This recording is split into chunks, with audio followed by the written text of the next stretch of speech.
राजासीद भीष्म को नामो विदर्भाधिपतिर्महान तस्य पंचाभवन पुत्रा कन्या च वरानना।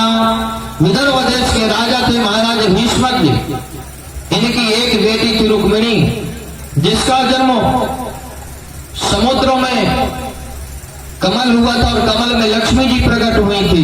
भीष्म जी महाराज समुद्र से लेकर के आई थी और भीष्म जी अपनी बेटी मान रहे थे रुक्मिणी को।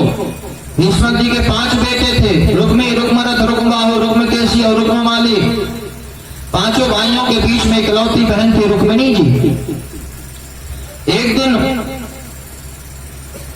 नारद जी आए भीष्म जी के पास, भगवान द्वारिकाधीश के खूब गुणगान गाने लगे।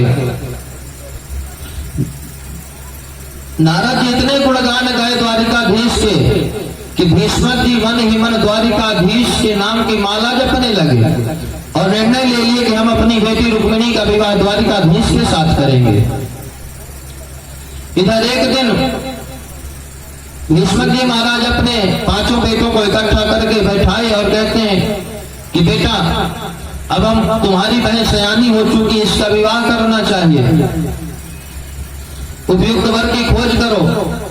रुक्मी कहता, पिताजी आप चिंता मत करिए, मैं जाता हूं, अभी खोज करके लाता हूं, आप अपने मन से चिंता छोड़ दीजिए, हमारी बहन हमें खुद चिंता विवाह की। इस तरह से रुक्मी गया और जाकर के सिंधु नरेश दंघोष पुत्र शिशुपाल के साथ विवाह तय कर दिया। घर आया, अपने पिता भीष्म जी से कहता, पिताजी आप तो बारात की तैयारी करो, परसों बारात आ रही है। भीष्म जी महाराज कहते, इतनी जल्दी बारात आ रही है, तैयारी कैसी होगी? भाई विवाह में बहुत काम होते हैं, बहुत सारे कार्य करना पड़ता है, इतनी जल्दी हो जाएगी? रुक्मी कहता, पिताजी आप चिंता छोड़ दीजिए, हम लोग 5 भाई हैं, 5 भाई मिलकर के काम करेंगे, बहुत जल्दी तैयारी हो जाएगी, आप तो केवल हमें आदेश भर देते चलिए कि किस प्रकार करना है। इधर रुक्मिणी जी के मन कान तक बात पहुंची कि हमारा विवाह हमारे भाई साहब शिशुपाल के साथ तय कर दिए। रुक्मिणी जी भागती हुई गई अपनी भाभी के पास, कहते भाभी जी अनर्थ हो गया। भाभी जी कहती, भाई कौन सा अनर्थ हो गया?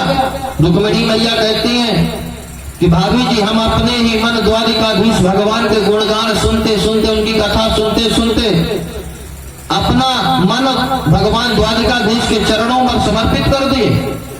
अपना मन ही मन अपना पति द्वारिकाधीश भगवान को बना लिए। लेकिन हमारे भैया दंघोष पुत्र शिशुपाल के साथ हमारा विवाह तय कर दिए, आप कुछ करिए। भाभी कहती, अरे पहला चिंता मत करो, निकाल कागज और पेन, द्वारिकाधीश के नाम का पत्र लिख। रुक्मिणी मैया सुंदर 7 श्लोकों में पत्र लिखे, ब्राह्मण को बुलवाई, ब्राह्मण को प्रणाम करके वो पत्र दी और कहते हैं, महाराज मैं यह पत्र नहीं दे रही, मानो आज आपके हाथ में मैं अपने प्राण दे रही हूं। इस पत्र को मेरे प्राणनाथ प्रभु द्वारिकाधीश को ले जाकर के यह पत्र प्रदान करे और ब्राह्मण देवता आप बिल्कुल भी विलंब न करें, जितना जल्दी हो सके उतना जल्दी आप जाइए। ब्राह्मण देवता अविलंब बड़े वेग से घोड़े दौड़ाए और द्वारिकापुरी के बड़े दुर्गम दुर्ग पर पहुंच के प्रवेश हुए। दरबार में जैसे ब्राह्मण को वाद्य में भगवान देखे खड़े होकर के स्वागत किए, आइए पंडित जी महाराज, आइए आइए, आपका स्वागत है। बड़े आदर के साथ हाथ पकड़ करके भगवान अपने अंतःपुर में ले गए, सुंदर चरण धोए, चरण अमृत लिए,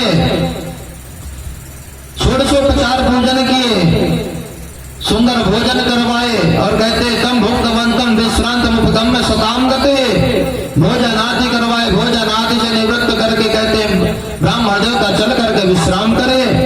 ब्राह्मण देवता विश्राम करने लगे, भगवान स्वयं जाकर के ब्राह्मण देवता के चरण दबाने लग गए।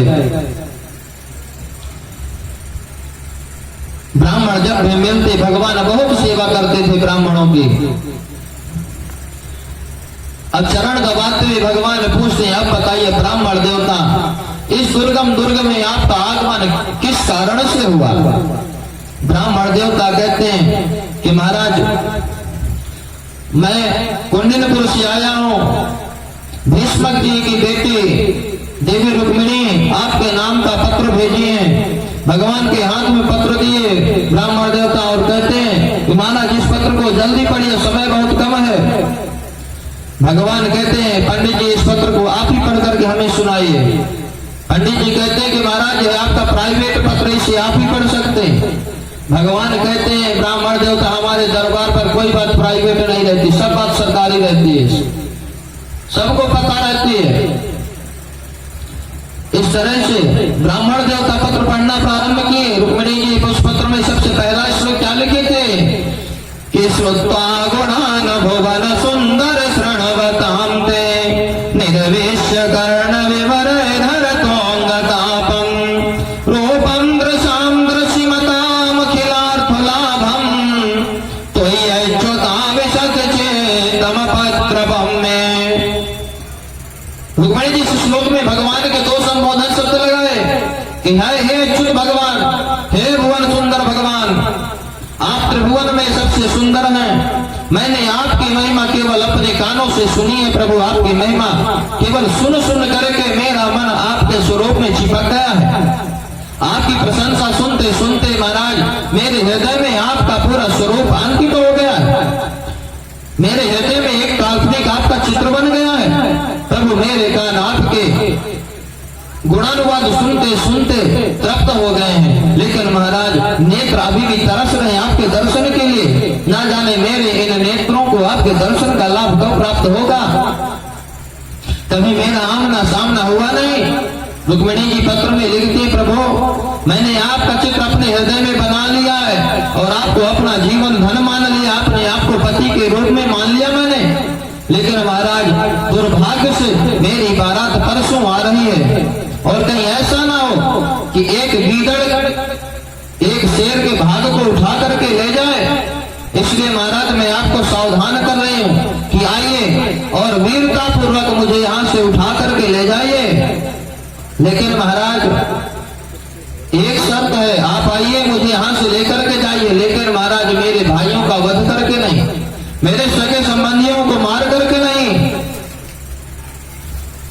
मैं इसका एक उपाय आपको बतलाती हूँ कि आप किस प्रकार आइए और मुझे लेकर के चलिए कि अंतःपुरांतर चरी मनि हत्य बंधो त्वामोद्वहे कथमिति ब्रवदाम्य पायम पूर्वेद्युरस्ति महती कुलदेवी यात्रा यस्यां बहिर्नववधो गिरिजामुपेयातो। महाराज हमारे कुल की एक परंपरा है कि जिस भी नव कन्या का विवाह होता है, जिस भी लड़की का विवाह होता है, वह गिरिजा मां का पूजन करने के लिए कुल देवी की यात्रा कर कुल देवी के मंदिर में जाती है। प्रभु मैं अपने कुल की परंपरा के अनुसार कुल देवी के मंदिर में गिरिजा मैया का पूजन करने के लिए जाऊंगी, आप वहीं से मुझे लेकर के चलना।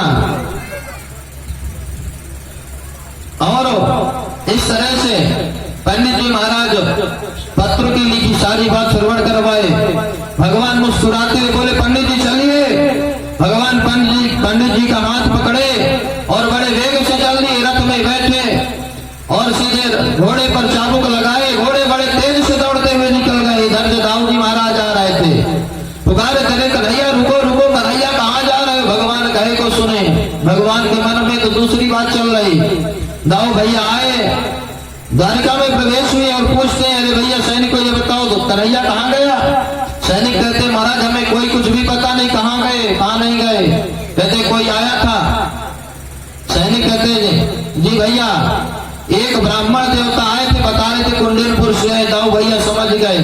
कुंडलपुर में भीष्मक जी महाराज की बेटी रुक्मिणी का स्वयंवर होने वाला, शिशुपाल के साथ विवाह तय कर दिया गया था, जरूर कन्हैया वहीं गया होगा। दाऊ भैया यहाँ पूरी नारायणी सेना तैयार करने लगे कि भाई वहां युद्ध होगा, उस युद्ध में कन्हैया की रक्षा करना चाहिए।